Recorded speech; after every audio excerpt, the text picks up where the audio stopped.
Oke lo everyone, welcome to Analysis dan update lagi seputar koin kripto. Dan berhubung nih saya udah lama nggak bahas Bitcoin dan kebetulan ada beberapa dari kalian yang request untuk pembahasan seputar Bitcoin. So kita akan bahas nih untuk Bitcoin ini dan actually ya harusnya sih saya nggak usah jelasin lagi teman-teman seputar fundamental dari Bitcoin ini, yaitu Bitcoin itu apa dan sebagainya. Kayaknya harusnya audiens saya nih udah pada pinter-pinter dan hopefully ya teman-teman semua udah ngerti nih seputar Bitcoin itu apa dan juga fundamentalnya seperti apa. Jadi maybe saya nggak akan jelasin ke arah sana, tapi nanti saya akan coba nih untuk lampirin data-data yang mungkin teman-teman jarang lihat atau mungkin akan menarik nih buat teman-teman. Dan tentu sebelum video ini saya lanjutin, disclaimer dulu bahwasannya video ini sama sekali tidak bermaksud untuk mengajak teman-teman semua menjual atau membeli aset tertentu dan juga sama sekali tidak bermaksud untuk mempromosikan aset tertentu. So, always do your own research karena this is not financial advice. Nah, per video ini saya record untuk Bitcoin per satu koinnya ini ada di harga sekitar 98.000 US dollar per koin teman-teman. Dan di sini juga maybe saya nggak akan bahas untuk price action ketika masih berada di sebelum price action sekarang karena memang udah pernah saya bahas di beberapa video sebelumnya. So, teman-teman juga bisa cek langsung. Dan di sini ya, kalau kita coba cek dulu pertama-tama datanya dari coinmarketcap.com, maka teman-teman akan menjumpai ya Bitcoin tetap still number one teman-teman di antara seluruh koin di market kripto. Bitcoin masih nomor satu dan juga kalau kita lihat dominasinya, Bitcoin ini itu memegang persentase sebesar 56,79% dari keseluruhan persentase di pasar kripto. Yang artinya dominasi Bitcoin itu masih sangat besar teman-teman. Atau dengan kata lain, sebagian besar pasar kripto itu masih didominasi oleh market cap dari Bitcoin ini sendiri teman-teman. Dan oke, di sini kita move dulu ke chartnya dan teman-teman bisa lihat di mana sebelumnya ya Bitcoin itu masih berada dalam akumulasinya di sini teman-teman. Di mana tentu di sini adalah actually ya, di sini adalah konsolidasi yang mungkin teman-teman bisa katakan ada beberapa pihak yang akumulasi dan sebagainya. Tapi apapun itu di sini Bitcoin membentuk suatu pattern atau pola descending broadening wedge teman-teman. Dan maybe teman-teman juga yang notice video saya sebelumnya juga harusnya udah tahu untuk pergerakan Bitcoin ini. Dan after that ternyata dia memang breakout and then testing dulu sebentar dan langsung teman-teman untuk Bitcoin ini meroket. Dan kalau kita coba intip ya, untuk Bitcoin ini sendiri sekarang sedang berada di parallel channel-nya atau uptrend parallel channel-nya, yang mana di sini kalian bisa lihat di sini ada suatu parallel channel yang cenderung bersifat naik atau uptrend teman-teman. Dan kalau kita coba intip nih, bisa sampai mana untuk kenaikannya Bitcoin setidaknya dalam jangka waktu pendek hingga menengah, maka teman-teman bisa menggunakan Fibonacci dan kita coba tarik dari sini ke bawah sini teman-teman, di mana di sini sempat ada tail dan kita akan coba perlebar. Nah, kurang lebih seperti itu. Dan kita akan menjumpai ya bahwasannya Bitcoin udah hit target pertamanya di area 1,618-nya. So di sini udah hit dan sekarang jadi demand area. And then Bitcoin ada potensi ya untuk mendekati ke targetnya yang kedua yaitu di area 2,618 ya teman-teman. Dan ini adalah area golden ratio kita yang kedua dan ada potensi juga di sini Bitcoin akan hit di area 2,618-nya ini ketika memang berada di dalam parallel channel ini teman-teman. Maybe Bitcoin akan berada di parallel channel and then dia akan membentuk ya maybe seperti ini teman-teman. Nah, dia terus maybe seperti itu and then di beberapa saat dia akan maybe akan hit teman-teman di kisaran area 2,618 ini selama tidak breakdown dari demand areanya yang di sini teman-teman atau quote on quote selama Bitcoin mampu mempertahankan demand areanya yang di sini. Dan sebenarnya nggak banyak teman-teman yang bisa saya update dari price Bitcoin ini karena Bitcoin ini memang sudah all time high ya teman-teman ya dari yang sebelumnya. So kalau kita ubah dari weekly chart, mungkin ini kita pakai chart yang agak bersih teman-teman.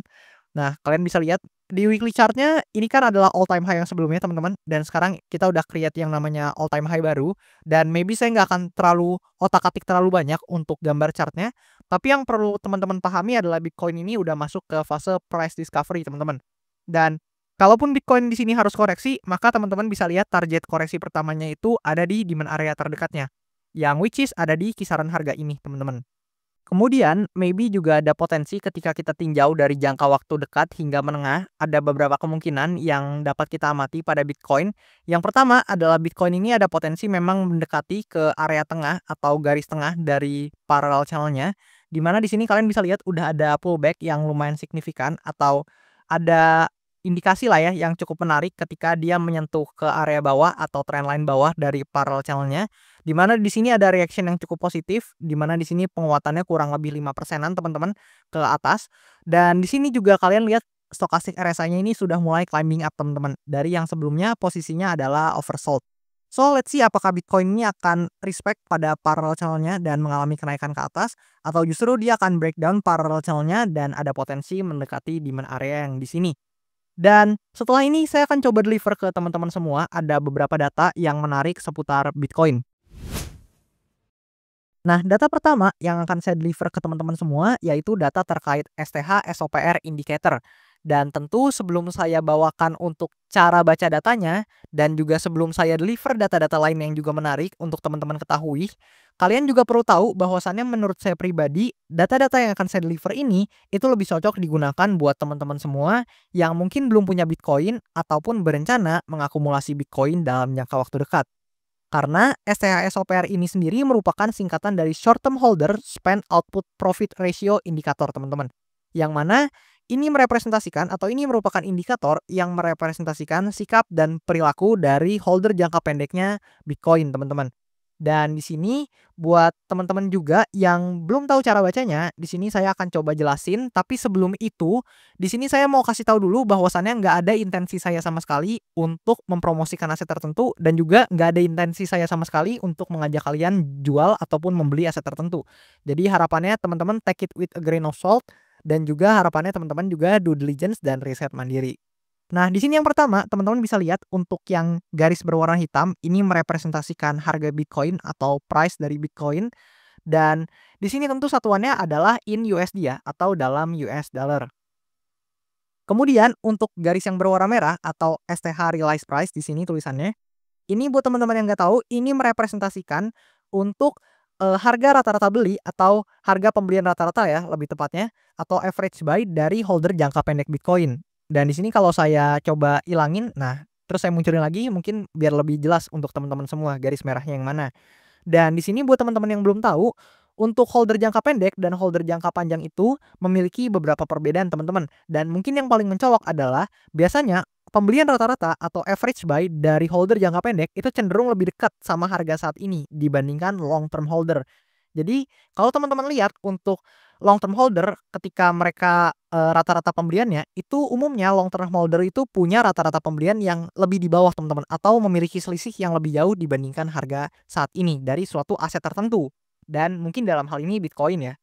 Nah, di sini selanjutnya ada STH SOPR lebih dari satu. Ini ditunjukkan dengan yang berwarna hijau ini. Jadi kalau coba saya hide, nah kayak gitu. Dan sebaliknya STH SOPR kurang dari satu ini ditunjukkan oleh yang berwarna merah. Nah, di situ saya hide supaya teman-teman lebih jelas. Nah, cara bacanya adalah teman-teman bisa lihat nih. Ketika untuk STH SOPR-nya itu berada di atas 1,5 atau dalam kata lain ketika memang di atas 1 lah ya, kita ambil di atas 1 dulu. Ketika di atas 1 atau di atas garis tengah ini, itu artinya untuk holder jangka pendek Bitcoin itu cenderung masih berada dalam kondisi yang relatif profit, teman-teman. Atau masih rata-rata dari mereka itu mengalami running profit. Dan karena mereka ingat teman-teman, mereka adalah holder jangka pendek, yang artinya mereka itu cenderung lebih paper hand dibandingkan long term holder yang cenderung lebih diamond hand, teman-teman. Atau dengan kata lain, mereka tuh cenderung lebih sering nih teman-teman untuk jual dan beli suatu aset tertentu. Meskipun dalam hal ini konteksnya adalah Bitcoin ya. Artinya mereka cenderung lebih cepat untuk menjual dan membeli aset Bitcoin ini dibandingkan long term holdernya. Yang artinya ketika mereka sedang mengalami profit, maka akan ada intensi dari mereka untuk menjual barangnya, teman-teman, atau dalam hal ini Bitcoin. Sehingga berdasarkan beberapa teoritis yang ada, apabila umumnya ketika STH SOPR ini lebih dari 1,5 ataupun lebih dari 1,10 dan sebagainya ataupun bahkan lebih tinggi dan quote on quote lah ya minimal lebih tinggi dari 1, maka ada potensi untuk short term holder ini melakukan yang namanya penjualan, teman-teman, seperti itu. Dan sebaliknya ketika untuk STH SOPR ini kurang dari 1, maka artinya untuk short term holder ini sedang mengalami minus, teman-teman, atau lagi running dalam keadaan minus ya untuk asetnya. Dan di sini untuk cara kita pakainya ada potensi ya ketika di sini STH SOPR-nya berada di atas 1 atau di atas 1,5, 1,10 mungkin. Ini ada potensi untuk market ini koreksi dalam jangka waktu singkat. Sehingga maybe bukan merupakan best price untuk teman-teman akumulasi, dalam hal ini Bitcoin. Dan sebaliknya, ketika untuk STH SOPR ini kurang dari 1 atau ditunjukkan dengan yang warna merah di bawah sini, dan maybe ya ini dia di bawah 0,95 atau di bawah 0,90 dan sebagainya teman-teman, intinya semakin di bawah, maka ada potensi untuk, teman-teman itu merupakan salah satu indikasi yang menarik untuk teman-teman maybe akumulasi. Dan itu karena untuk short term holder-nya itu umumnya masih berada dalam keadaan negatif atau rugi, yang membuat mereka biasanya akan bertahan nih lebih lama lagi dan mereka nggak cut loss, misalkan mereka lebih bertahan lebih lama untuk nunggu asetnya naik. Apalagi ini Bitcoin yang secara cycle to cycle itu cenderung mengalami kenaikan, seperti itu. Data kedua yang akan saya deliver ke kalian adalah data terkait short term holder MVRV indicator atau short term holder market value to realized value indicator, yang artinya ini adalah suatu indikator yang merepresentasikan untuk posisi atau kerugian maupun keuntungan yang sedang dialami oleh short term holder atau holder jangka pendek dari Bitcoin. Dan biar nggak kelamaan untuk videonya, di sini saya akan langsung jelasin aja untuk cara bacanya, di mana kalian bisa lihat untuk garis yang berwarna hitam ini ya teman-teman, mungkin nggak terlalu kelihatan tapi nah yang ini yang warna hitam ini, nah itu adalah, suatu garis yang merepresentasikan price teman-teman, yang ini teman-teman ya, yang itu yang saya ilangin, itu adalah garis yang merepresentasikan harga Bitcoin seperti biasa. Kemudian untuk STH cost basis yang warna merah ini seperti biasa juga, ini adalah suatu garis yang merepresentasikan harga pembelian rata-rata dari holder jangka pendek Bitcoin. Nah, cara bacanya adalah ketika untuk MVRV ratio-nya itu berada di atas angka 1 nih, yang ditunjukkan oleh warna oranye ini, itu ketika dia berada di atas angka 1, maka ada kemungkinan itu holder jangka pendek melepas barangnya atau menjual barangnya. Kenapa? Karena mereka sedang dalam posisi profit. Kalian bisa lihat yang warna oranye ini, STH MVRV itu in profit. Artinya holder jangka pendek itu sedang berada dalam kondisi yang profit atau untung. Sehingga ada potensi mereka untuk melepas atau quote on quote menjual barangnya. Sehingga ini bukan adalah, zona entry yang ideal teman-teman. Maybe buat teman-teman yang mau re-entry ataupun mau akumulasi. Jadi teman-teman, sebaiknya tidak mengakumulasi Bitcoin ketika memang, STH MVRV-nya sedang berada di atas 1. Sebaliknya ketika, di sini STH MVRV-nya itu sedang berada dalam warna biru teman-teman atau quote on quote untuk holder jangka pendek sedang berada dalam kondisi yang minus atau negatif teman-teman, itu ada potensi untuk teman-teman, maybe jadi salah satu peluang untuk teman-teman semua buy the dip atau membeli kembali teman-teman. Karena biasanya holder jangka pendek tentu apapun itu pasti mengincar keuntungan dan ada potensi untuk holder jangka pendek ini sedikit bertahan sampai harganya naik lagi melebihi average pembelian mereka, seperti itu. Nah, data selanjutnya adalah data terkait short term holder, MVRV, and SOPR indicators. Yang mana cara baca indikator ini adalah hampir mirip seperti tadi, di mana teman-teman bisa amati untuk yang berwarna hitam ini, garis yang berwarna hitam, ini merepresentasikan harga Bitcoin dalam satuan USD. Kemudian untuk garis yang berwarna merah ini, itu merepresentasikan harga pembelian rata-rata dari short term holder Bitcoin atau STH cost basis. Dan kemudian untuk yang berwarna biru ini, yang saya coba hide juga supaya teman-teman lebih jelas, itu merupakan MVRV Bench Plus SOPR negatif 1,5 standard deviation, dan sebaliknya untuk yang berwarna oranye yang saya hide ini, dan saya coba munculin lagi juga, ini merupakan MVRV Bench Plus SOPR positif 2 standard deviation teman-teman. Dan cara bacanya actually cukup mirip sama indikator Bollinger Band, di mana ketika harganya teman-teman atau harga dari Bitcoin yang direpresentasikan dengan garis berwarna hitam itu berada di bawah garis berwarna merah ataupun mendekati garis yang berwarna biru teman-teman, itu ada potensi atau adalah salah satu indikator ya yang menarik atau indikasi yang cukup menarik untuk teman-teman melakukan pembelian. Kenapa? Karena secara otomatis di sini dia sedang mendekati area oversold-nya teman-teman, dan maybe jadi salah satu potensial yang menarik untuk teman-teman semua akumulasi. Sementara sebaliknya, ketika harga Bitcoin mendekati garis yang berwarna orange teman-teman, yang ini, dan berada di atas garis yang berwarna merah juga, maka ada potensi untuk Bitcoin terkoreksi dalam jangka waktu singkat karena memang posisinya itu sedang berada dalam overbought. Namun teman-teman perlu paham bahwasannya belum tentu aset yang udah naik itu nggak bisa naik lagi dan sebaliknya teman-teman. belum tentu juga aset yang udah turun nggak bisa turun lagi. Jadi teman-teman jangan makan mentah-mentah atau jangan telan mentah-mentah satu indikator aja, melainkan teman-teman juga harus riset dan due diligence ke berbagai faktor atau indikator lainnya.